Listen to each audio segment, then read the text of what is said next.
బూతు బాంధవుల అలికిడితో రాజకీయ పార్టీల లక్ష్యం గతి తప్పుతోంది. సోషల్ మీడియా వికృత చేష్టలు తాజాగా ఇంకోసారి తెరమీదకి వచ్చాయి. మానసిక సంతృప్తి కోసం విపరీత ఆలోచన ధోరణులు సమాజంపై స్వారీ చేయటమే ప్రస్తుత సోషల్ మీడియా ప్రధాన ఉద్దేశ్యంగా అర్థమవుతోంది.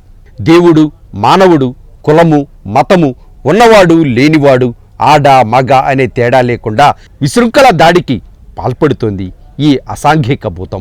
ఈ భూతం విసిరే పంజా దెబ్బకు చాలామంది ఇప్పటికే ప్రాణాలు తీసుకున్నారు.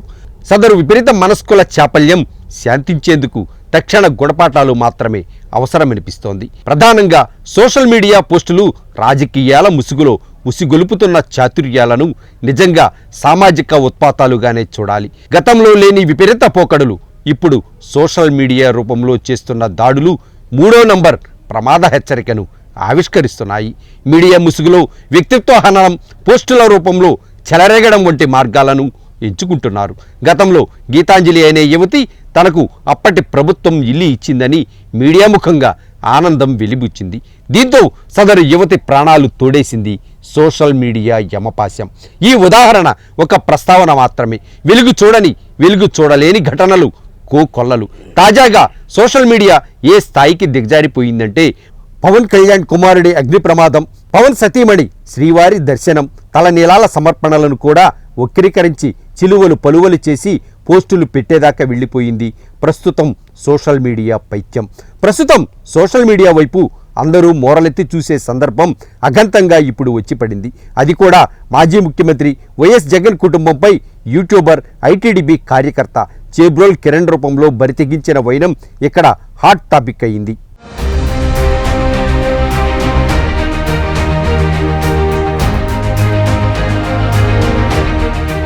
రాజకీయాలతో రగిలిపోతున్న ఆంధ్రప్రదేశ్లో సోషల్ మీడియా రూపంలో చేబ్రోల్ కిరణ్ చాపల్యం మరో రకం ఉద్రిక్తతలకు దారితీసింది.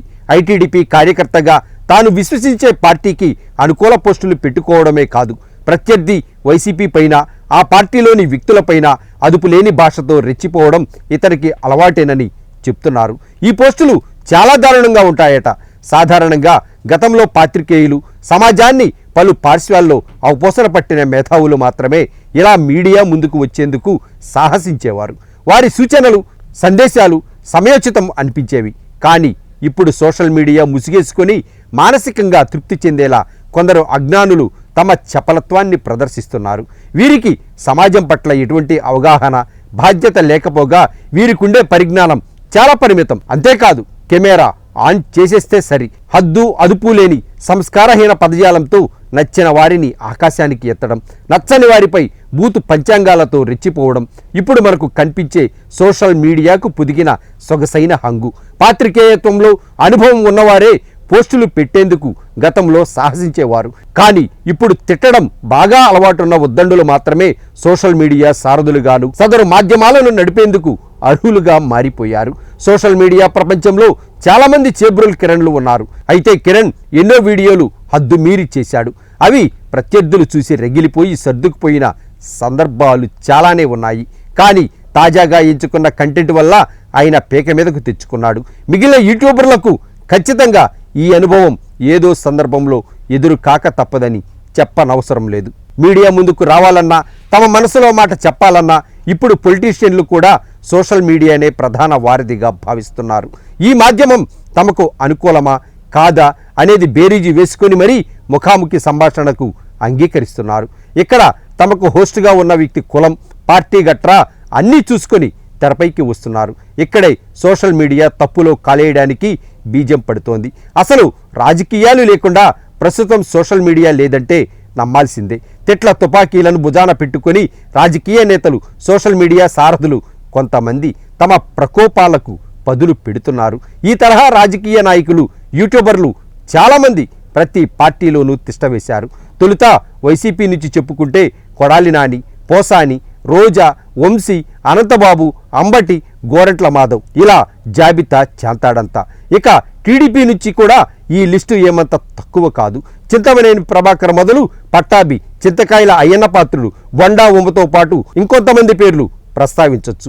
అయితే మిగిలిన పార్టీలతో పోలిస్తే జనసేన కాస్త డిఫరెంట్. ఇందులో ప్రధానంగా రాయపాటి అరుణ దారుణ పదజాలం పార్టీలోనే చర్చనీయాంశంగా మారిన సందర్భాలున్నాయి. మిగిలిన పార్టీలతో పోలిస్తే జనసేనలో బూతు బాంధవులు తక్కువనే చెప్పాలి. అయితే జనసేన అగ్రెసివ్ రెస్పాన్స్ పార్టీకి కొంత డ్యామేజ్ చేసే అవకాశం లేకపోలేదు.